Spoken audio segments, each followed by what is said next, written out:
Pues amigas y amigos, muy buenas tardes a todos. Encantado de saludarles y naturalmente comienzo por agradecer la invitación de esta asociación Viktor Frankl, de aquí de Murcia, que pues han tenido la amabilidad de pensar que yo podría hoy decirles algo que pueda ser de vuestro interés. Pero en este agradecimiento va especialmente mi saludo a la señora Esperanza Carrasco.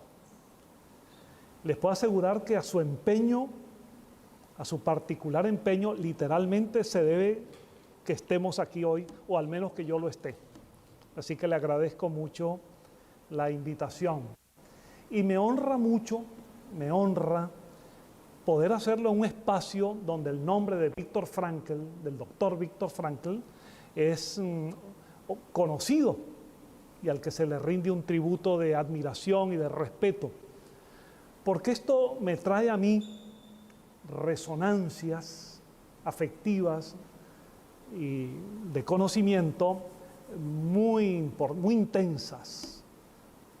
Porque comenzando yo mis estudios de psicología en la Universidad Central de Venezuela, en Caracas, donde he hecho mi vida, pues el nombre de Viktor Frankl sonó muy pronto. Y la lectura de su libro fundamental, El hombre en busca de sentido, representó para mí toda una revelación. Frente a las tendencias naturales de nuestras escuelas latinoamericanas de psicología, tendencias conductistas, biologicistas, fisiologistas y materialistas, la lectura de una psicología existencial fue muy importante. Y además, para un joven universitario de los años 70, haber conocido la experiencia enorme de Viktor Frankl en Auschwitz, en otros campos de concentración, su resiliencia, su capacidad para enfrentar el horror de los campos del nazismo y su magnífica disposición a entender a partir de su experiencia, entender cómo reaccionan los seres humanos en situaciones límite como aquellas y extraer de allí una reflexión científica, humanística, que se va a concretar en la logoterapia, que se va a concretar en una escuela, en una doctrina y en un sistema terapéutico, fue provocador de una enorme admiración. De allí que cuando la señora Esperanza en Albacete, luego de una exposición en un congreso, me invitó, en cuanto me dijo que se trataba de la asociación Viktor Frankl, no tuve un minuto, un segundo para dudarlo, porque por lo que les acabo de explicar, mi enorme simpatía desde joven por este pensador, por este psiquiatra, por este ser humano extraordinario, cuya escuela de psicología existencial en alguna medida permea otras tendencias de la psicología. Porque si miramos la psicología desde la perspectiva del psicoanálisis, freudiano, junguiano, adleriano, lacaniano, de cualquier tendencia, si miramos la psicología desde la perspectiva conductual,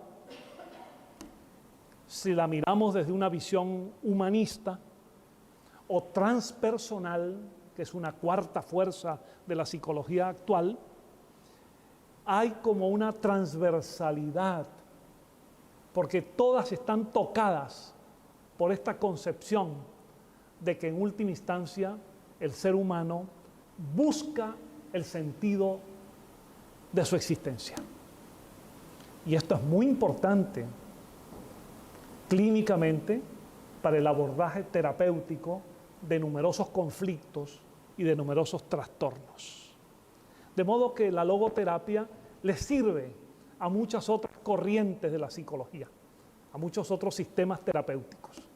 Y esto es importante siempre rescatarlo. Si ustedes me lo permiten, quisiera honrar la memoria de Viktor Frankl con una pequeña historia, con una cierta anécdota. Se cuenta en las comunidades judías, que era el pueblo en el cual procedía el doctor Frankl, se suele contar en las comunidades judías una anécdota de este tipo, que había una vez una tertulia de rabinos, y uno de ellos propuso como tema de ese día, de esa tertulia, la siguiente pregunta: ¿qué es lo más importante que tiene el ser humano? Y comenzó un rabino diciendo: lo más importante que tiene el ser humano está arriba, en la cabeza, en la razón, en el pensamiento. Ese judío extraordinario fue Moisés, que dio las bases del monoteísmo.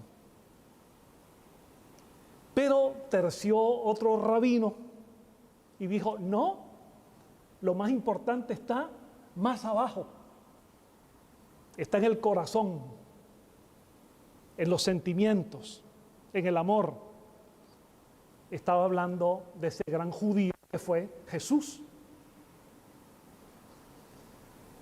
Y se levantó otro rabino y dijo: no, señor, lo más importante está más abajo,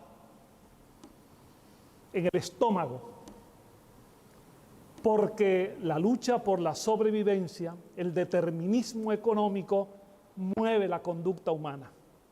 Y eso lo dijo otro gran judío, que fue Carlos Marx. Y llegó otro rabino judío y dijo: no, lo más importante está más abajo, en el sexo, porque las pulsiones desde el inconsciente por la libido determinan el comportamiento humano. Y ese gran judío fue Sigmund Freud. Y cuando ya se creía que no había más abajo, apareció otro rabino que dijo: pues lo más importante está más abajo, está en los pies, porque todo es relativo. Todo es relativo.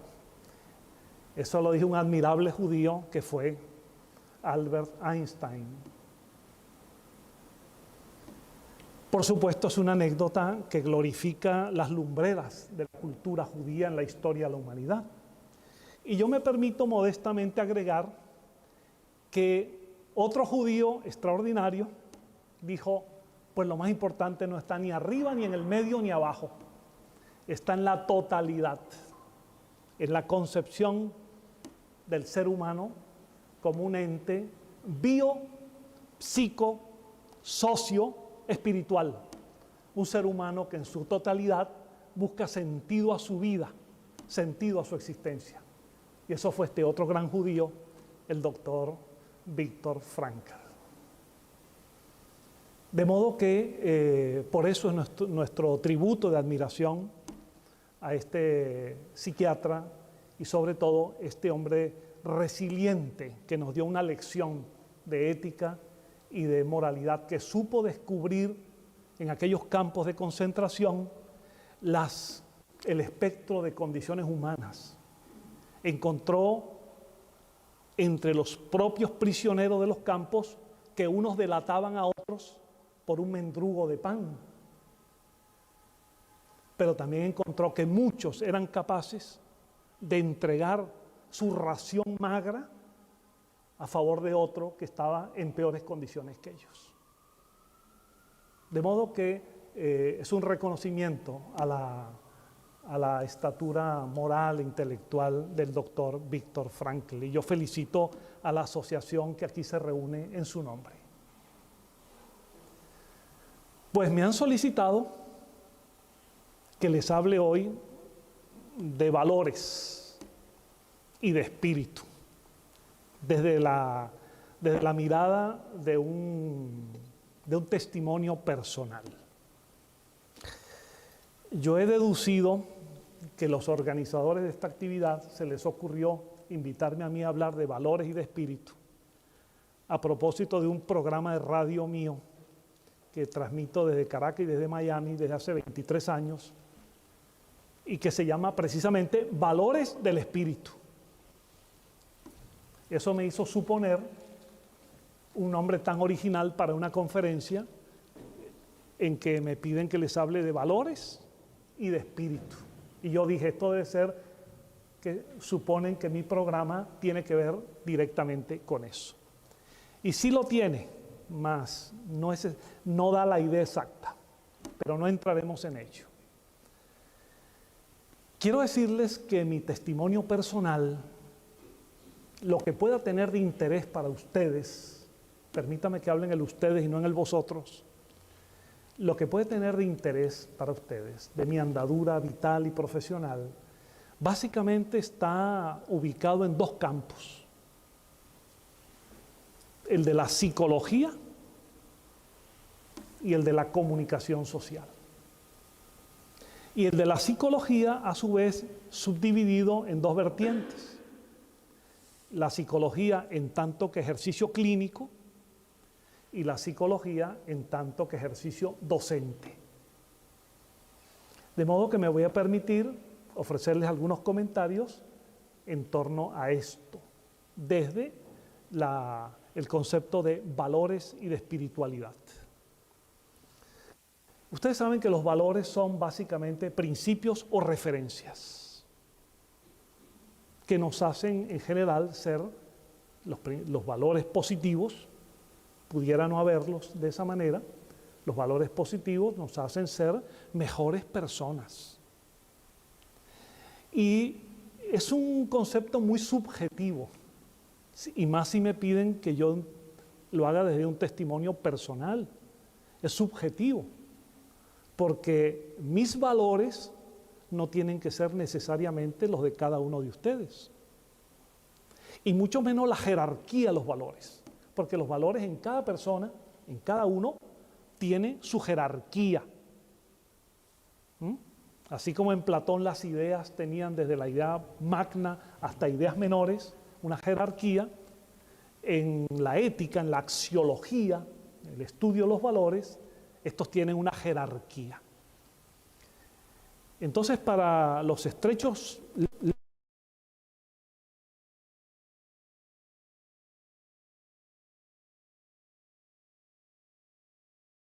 de estos valores, advirtiendo que son estrictamente referencias personales y que cada uno ha de tener su propia escala de valores que podemos compartir, pero no necesariamente deban ser aceptados unos a los otros. Yo tengo como valor principal de mi vida, como valor fundamental de mi existencia, precisamente lo que yo llamo el amor a la vida. Y lo coloco en términos terapéuticos, lo coloco en términos clínicos, en términos filosóficos, académicos, docentes y comunicacionales. El amor a la vida. Muchas personas viven, pero no están conscientes de que viven. Y la vida se les pasa, como decía John Lennon, haciendo planes para vivirla. Y se les pasa. La vida, para ser lo mejor aprovechada por cada uno, parte de que seamos conscientes de que vivimos. Y que por lo tanto amemos la vida. Y que esto no sea una reflexión solo motivada por la edad, por las décadas que hayamos vivido, sino que debería estar en las personas con independencia de su edad. Claro, la propia concurrencia de hoy, que es generalizada en todas partes, nos demuestra que son pocos, en general, los jóvenes, los de edades más jóvenes, que se interesan por estos temas, aun cuando todos nos sintamos muy jóvenes.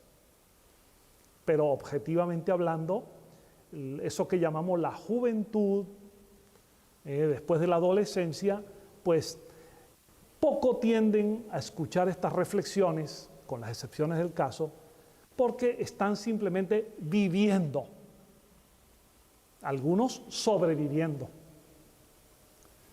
Pero con la edad, sabiendo que cada década que vivamos es una década que nos acerca a la conclusión de la existencia, empezamos a tomar más conciencia del valor de la vida. Si no procesamos esto adecuadamente, entramos en fases de ansiedad. ¿Y si yo hubiera hecho esto a los 20 y no aquello que hice? Si yo hubiera actuado de esta manera y no de la otra. Pero eso ya no tiene sentido, ya se hizo. Lo importante es en el ahora y en el aquí. ¿Qué hacemos con la vida? Con nuestra vida en particular. ¿Cómo la hacemos útil y aprovechable para nosotros mismos y para los demás?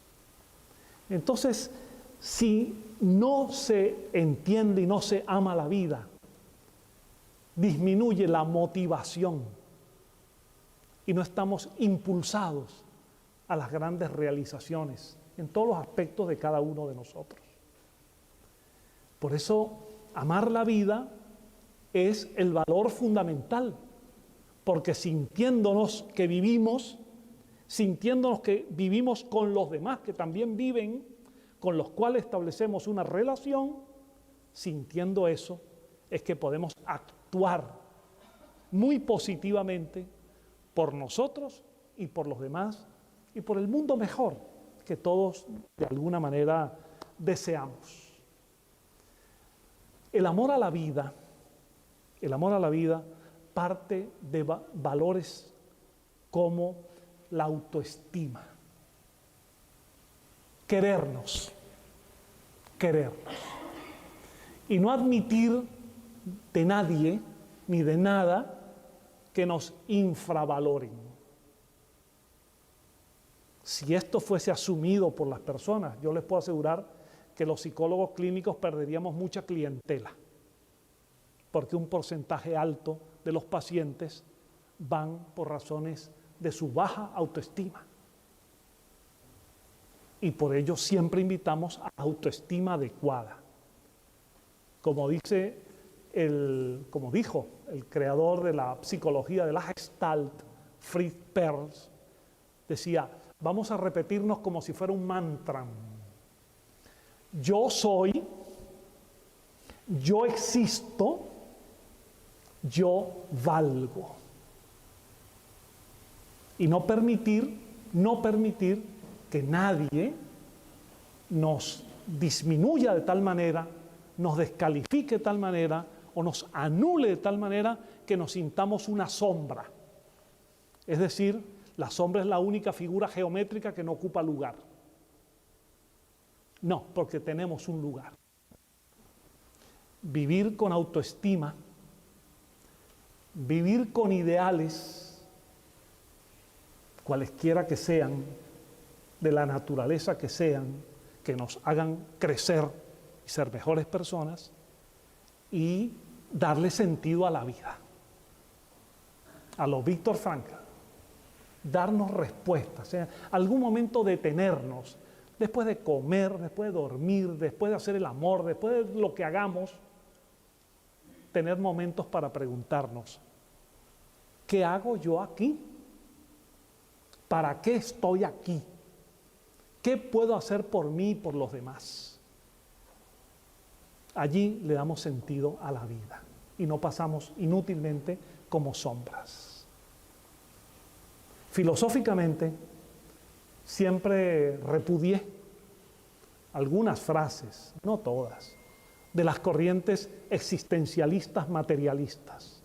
Por ejemplo, Jean-Paul Sartre, en una frase famosa de su existencialismo pseudo-marxista, Jean-Paul Sartre decía, el hombre, el ser humano, el hombre es una pasión inútil. Es una frase clásica de Sartre. Y siempre he reaccionado frente a ella y digo, no es así, no es así. Estamos en la vida con propósitos. Cada uno tiene sus propósitos. La clave está en descubrirlo. La clave está en descubrirlo. Por cierto que acabo de leer un ensayo de un notable pensador italiano que acaba de ser premiado con el Princesa de Asturias de las Humanidades. Pensador italiano llamado Nuccio Ordine, que ha publicado un ensayo extraordinario con un título llamativo que es La utilidad de lo inútil. Esto es un oxímoron, la utilidad de lo inútil. Una contradicción aparente, pero no lo es si se estudia el trabajo. Porque aquello que se llama inútil y frente a lo cual gente como Ordine reacciona es darle preeminencia en nuestra vida a los saberes científicos y tecnológicos en detrimento de los saberes humanísticos. La utilidad del conocimiento práctico, la utilidad de las herramientas, la utilidad de los equipos, y a la vez se piensa en la inutilidad de una sinfonía, en la inutilidad de una poesía, en la inutilidad de una obra de arte. Pues nosotros tenemos que reivindicar esa utilidad de lo inútil, tomando la frase de Sartre para decir que si los saberes científicos y tecnológicos nos hacen más eficientes que nos hacen, los saberes humanísticos nos hacen mejores personas. Y por lo tanto, no podemos, y no tiene sentido real, en nombre de la ciencia y la tecnología, despreciar las humanidades. De modo que mi primer gran valor, y por el cual comienzo, y diré algunos nada más, es la vida. Este bien extraordinario del que disponemos, aunque no nos demos cuenta y lo demos por una realidad inherente a nosotros. De aquí se deriva otro valor dentro de esta jerarquía personal, que para mí es importantísima. Tiene que ver con el sentido de la verdad, el amor a la verdad y el amor al conocimiento, y por oposición el alejamiento de la mentira. Cuando las personas, por razones de sus características familiares, luego la educación, luego los valores imperantes en la cultura, las personas se acostumbran a mentir sobre sí mismas. Desde eso que llaman mentiras piadosas, como quitarse unos añitos cuando nos preguntan la edad. Piadosas. Teñirnos el cabello para que aparezcamos más jóvenes. En este caso estoy hablando de los hombres. Cuando nos acostumbramos, hacemos un hábito, y el hábito hace el carácter, y el carácter la conducta. Cuando nos acostumbramos a decir pequeñas mentiras, poco a poco se nos va organizando.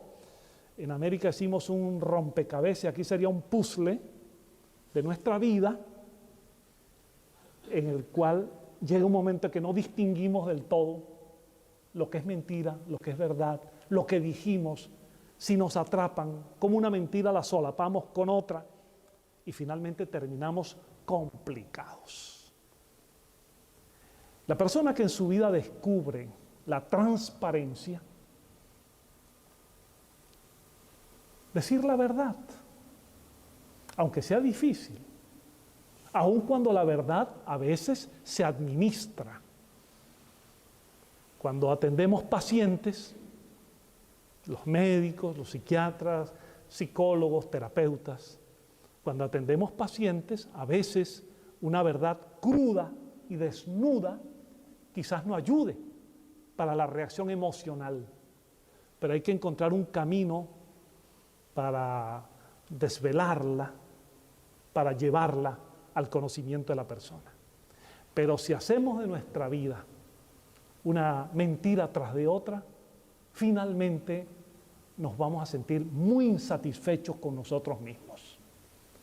Vamos a sentir que en cuanto entramos en casa y cerramos la puerta, sabemos que venimos de una mentira de lo que hemos dicho, lo que hemos comunicado. Y la insatisfacción a veces se torna frustración. He tenido muchos pacientes que en determinado momento de su vida me dicen: doctor, ¿cómo me libero de esto? De esta carga de mentiras que ha sido mi vida. Desde las más inocuas, eso que llamamos mentiras piadosas, hasta las más gruesas. La de entablar un compromiso amoroso con alguien sabiendo que tenemos otro escondido, y así por consiguiente.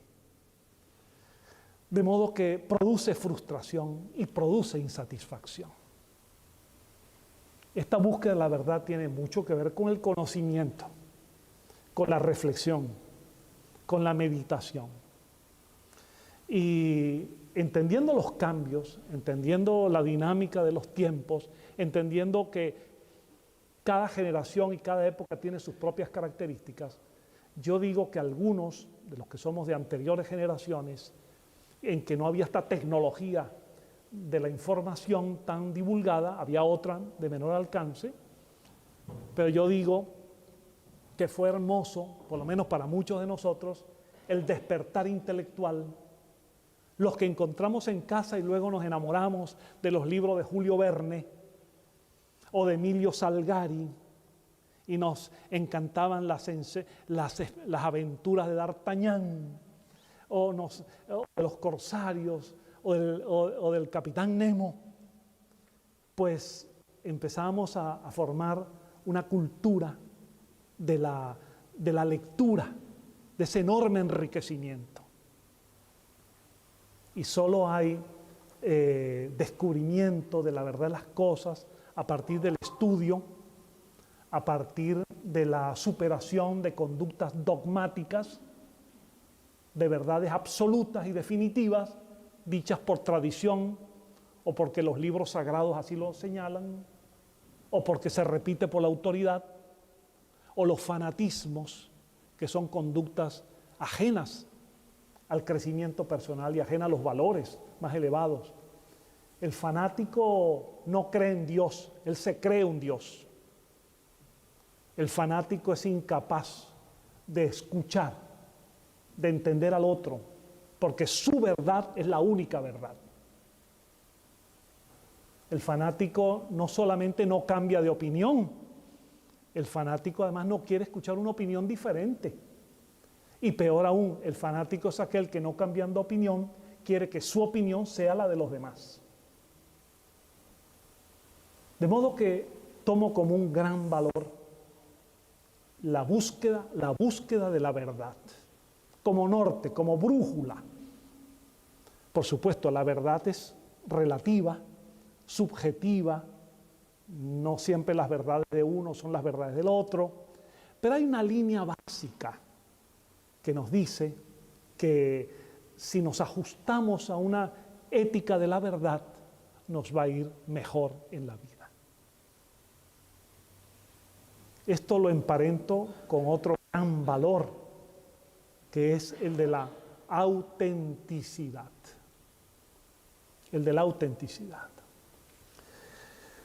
Todos, como buenos actores de la Grecia clásica, todos tenemos nuestras máscaras, porque somos personas. Así se llamaban las máscaras del teatro griego, que con la máscara decían la verdad y ocultaban su realidad. Ahora la máscara se usa en sentido distinto. Pero la autenticidad tiene que ver con esa honradez para ser como somos, ser de la edad que somos, ser de las ideas que somos y mostrarnos sin tantas contradicciones entre lo que pensamos, lo que sentimos, lo que decimos y lo que hacemos. Porque ahí está la clave del engranaje de la autenticidad. ¿Cómo hacer coincidir lo que sentimos con lo que decimos? ¿Cómo hacer para que nuestras palabras nos representen como auténticas embajadoras del alma y no sean artífices de una diplomacia falsa, como algunas diplomacias lo son? ¿Cómo hacer para que lo que sentimos, lo que pensamos y lo que decimos se corresponda con lo que hacemos? Todos bien sabemos, aquí en España, en cualquier lugar del mundo, que hay una cierta crítica por parte de la opinión pública hacia la profesión del político. ¿Y qué es lo que más se le reclama al político? Que cualquiera que él sea, que por razones electorales, en busca de lo que es su objetivo, el poder, son capaces de decir hoy una cosa y después decir lo contrario. Y sin solución de continuidad pasar de una idea a la otra. Y son pocos en la historia a quienes se les reconoce que mantuvieron la autenticidad, la coherencia, la homogeneidad. Y aunque les costara el poder y aunque les costara el aplauso, sostener su verdad y su autenticidad. Depende de cada uno de nosotros si podemos y queremos ser auténticos o si queremos dejarnos llevar por lo políticamente correcto, por lo que conviene decir o lo que no me conviene aunque haya que decirlo. Eso va a depender de cada uno de nosotros. El valor, yo creo y quiero transmitir siempre, es que en la medida de lo posible tratemos de mantener la autenticidad. Eso nos va a dar una fuerza moral extraordinaria. Porque nos va a dar el derecho a mirar a las demás personas en alto, sin ocultar la mirada ni el rostro, sin tener que disimular dónde estamos, cómo andamos, sino sin tener que estarnos defendiendo. Uno de mis valores fundamentales fue, yo hace muchos años dejé de defenderme. Si me preguntan, mi idea la doy. Si agradó bien y si no agradó, pues el respeto. Pero no intentar que todos piensen como yo pienso, o yo camaleónicamente, con el mimetismo biológico, me disfrazo para ser aceptado. Autenticidad. Y resumo ahora, y un valor fundamental, sobre el cual se han escrito largos textos, hay una bibliografía inmensa, tiene que ver con la vocación. La vocación. ¿Para qué estudiamos? ¿Para qué nos formamos? ¿Para qué nos hacemos, por ejemplo, técnicos o profesionales? La respuesta pragmática es para conseguir dinero, para mantenerme, para mantener la familia que yo vaya a crear, para ocupar estatus, para lograr una condición de confort en la vida. Y todas son respuestas legítimas. Claro que son legítimas. Por supuesto, estudiamos, nuestros hijos estudian y todos los aupamos para eso.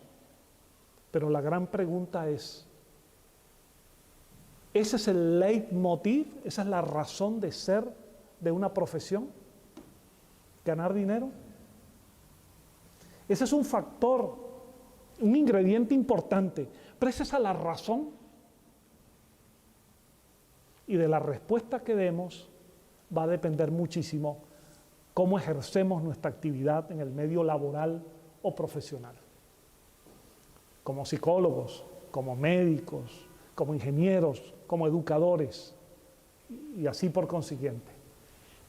¿Cuál es nuestra razón de ser cuando estudiamos y nos formamos? ¿Qué le inculcamos a nuestros hijos? Papá, yo quiero ser artista. No, usted va a ser doctor. Pero es que yo lo que quiero es ser artista. Mi alma me pide eso, mis ansias. Pues no, eso no es profesión seria. Usted tiene que ser doctor como es su abuelo y su bisabuelo. Pero no va conmigo, eso es lo que usted tiene que hacer. Y el respeto a la personalidad y a su decisión. El único giro allí es el pragmatismo de la economía, o hay unos valores espirituales que deben ser tomados en cuenta en la persona, sin negar la objetividad de la realidad material, sin negarla. Pero ¿qué es lo que nos va a dar, en definitiva, sentido? Entonces, mis amigos, todo esto reunido, tiene que ver con una jerarquía de valores de los cuales se desprenden muchas otras cosas más. Yo esto lo voy a resumir con una frase que se las ofrezco, que me parece de un valor incalculable. Yo cuando la leí por primera vez di un salto de alegría. Di un salto, literalmente. Hace muchos años, leyendo dentro de las obras de Platón, la apología. La apología es el último día en la vida de Sócrates, cuando ya estaba preso por corruptor de menores en la acusación de la época y por negar a los dioses, acusación de la época. Ya pronto para tomar la cicuta, y Sócrates pide que no se llore y que las personas, sus discípulos, sus amigos, conversen, y en eso uno de ellos comienza a declamar un poema. Llama la atención de Sócrates y Sócrates le llama y le dice: por favor, enséñame ese poema. Y este poeta aficionado, sorprendido, le dice: pero Sócrates, ¿para qué tú quieres aprender este poema si vas a morir en unas horas? Y le dice: por el simple deseo de saber una cosa más. Lo está diciendo un hombre que va a morir, que deseaba conocer una cosa más. Ahora explicamos eso a nuestras vidas, que ni vamos a tomar la cicuta ni nos vamos a morir por lo pronto. El inmenso enriquecimiento que significa saber una cosa más. Leer, reflexionar, escuchar, aprender de todos, crecer. De ese valor va a depender cómo actuamos. La escala de valores es larga. Yo quería decirles que a mí me ha sido útil tener algunas directrices básicas en los campos en los cuales he actuado, básicamente, fundamentalmente. El campo del ejercicio clínico, el campo de la docencia, el campo de la comunicación social, en los radio y televisión. En la praxis clínica, déjenme decirle algo. Cuando un paciente va a un psicólogo, o a un psiquiatra también, pero hablemos ahora del psicólogo, que es mi experiencia, es un ser humano que está sufriendo.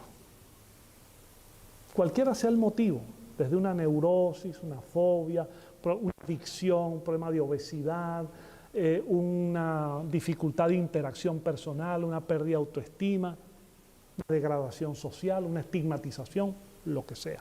Una disforia de género, como ahora se menciona mucho. Ese ser humano, ¿qué profesional lo va a atender? Por ejemplo, muchos, no todos, psicólogos formados en la típica escuela de la behavior, de la conducta, del comportamiento, la escuela típicamente organicista, de la conducta como objeto, lo que es medible, observable, registrable solamente. Somos solo aquello que hacemos. El mundo interior es secundario. Bueno, ese profesional tiene una formación de la que yo he sido también responsable, porque hay que cumplir los programas educativos en las universidades, en las cuales se le dijo: usted mantenga la distancia con el paciente. Y lo voy a decir con todas sus letras, ese organismo responde a determinados estímulos y va a ofrecer determinadas respuestas. Esas respuestas se estimulan, se refuerzan o se extinguen o se castigan. Y así se modifica la conducta. Y llamar a un ser humano organismo, ¿somos psicólogos o veterinarios?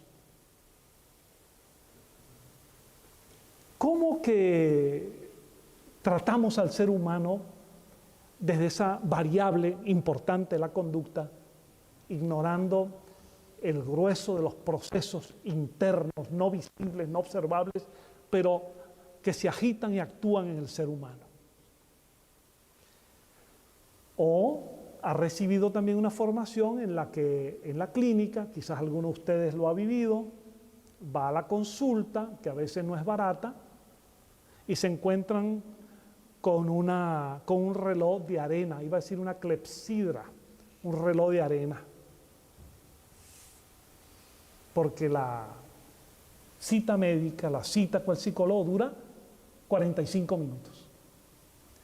Y si en el minuto 44 el paciente es cuando ha encontrado ritmo para expresar su angustia, su ansiedad, su dificultad, en el minuto 45 eso se corta inexorablemente porque la cita terminó.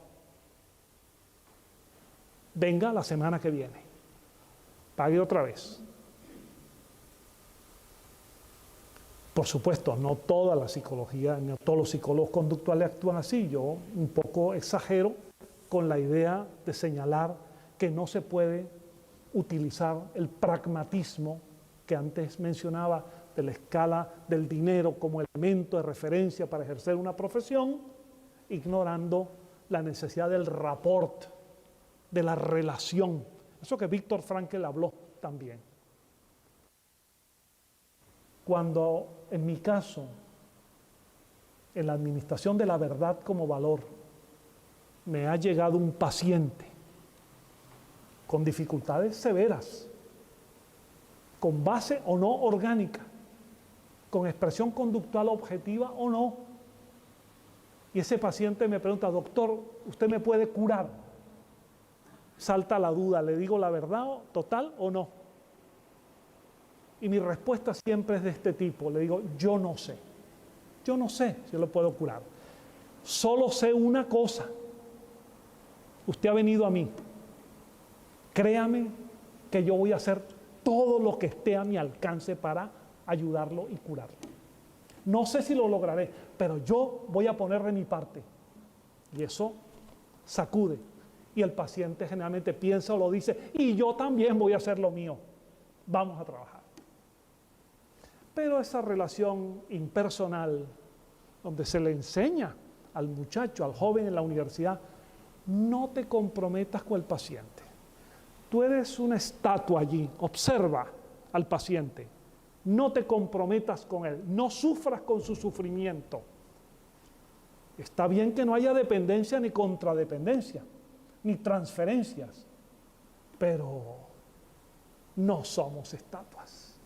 También somos seres humanos y también podemos conmovernos y sufrir con el sufrimiento de alguien. Entonces, todos estos valores tienen mucho que ver en la clínica, sin que esto implique cualquier negación de la formación y del conocimiento. Con los estudiantes lo mismo. Con los estudiantes lo mismo. Y esto es un tema para otra exposición diferente. Pero les puedo asegurar que los estudiantes son más inteligentes de lo que aparentan en su relación con los profesores. Aunque lo disimulan a veces, para no contrariar al profesor. Pero son más inteligentes.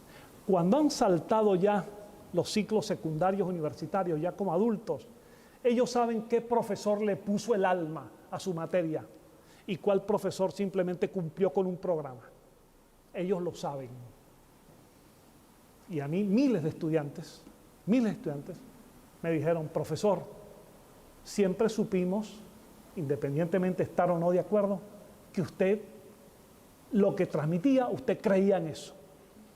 Es más, muchos alumnos míos me dijeron, profesor, usted me suspendió en neurofisiología, en patología, en clínica, suspendido, a estudiar de nuevo. Y a mí me decían, profesor, usted no me suspendió, yo me autosuspendí, no estudié.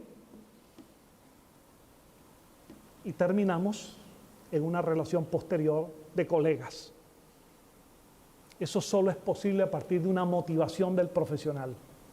La motivación de la vida, la autoestima, la autenticidad y el ejercicio vocacional. Solo a partir de allí. Y, por supuesto, utilizando los recursos que la didáctica aconseja.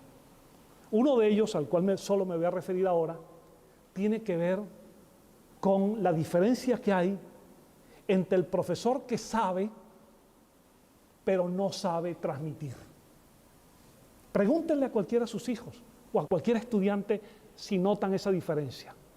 Cuando un estudiante entre ellos conversan y dice, ese profesor sabe, el problema es que no transmite, nos aburrimos, nos dormimos, un somnífero.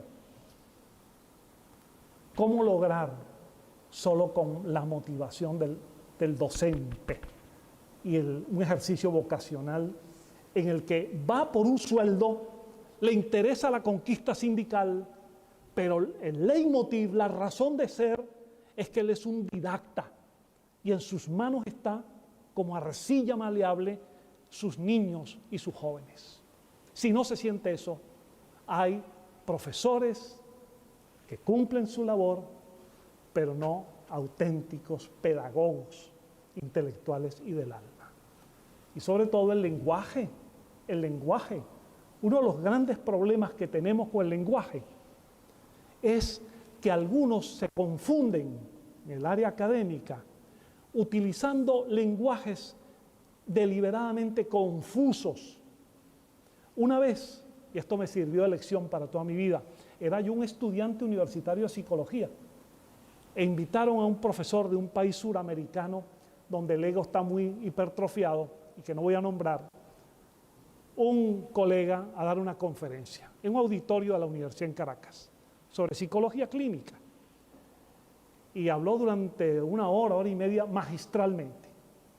Pero a medida que hablaba, yo percibía que utilizaba innecesariamente demasiados neologismos, tecnicismos, términos deliberadamente confusos. Cuando este profesor terminó, en medio del aplauso de todos los que estábamos allí, el joven compañero mío que estaba a mi lado me dijo, así, dicho en buen venezolano, me dijo, ese hombre sí sabe, no le entendí nada. Qué profundo, no le entendí nada. Yo les puedo asegurar que desde el punto de vista de los valores de la docencia, cuando una persona conoce en profundidad un tema, en cualquier campo, hasta en la vida familiar, cuando una persona conoce un tema en profundidad, cuanto más en profundidad lo conoce, más en simplicidad lo transmite. Cuando, sin embargo, alguien está confundido, termina confundiendo a todos los demás, bajo el disfraz de que es muy sabio. No, simplicidad.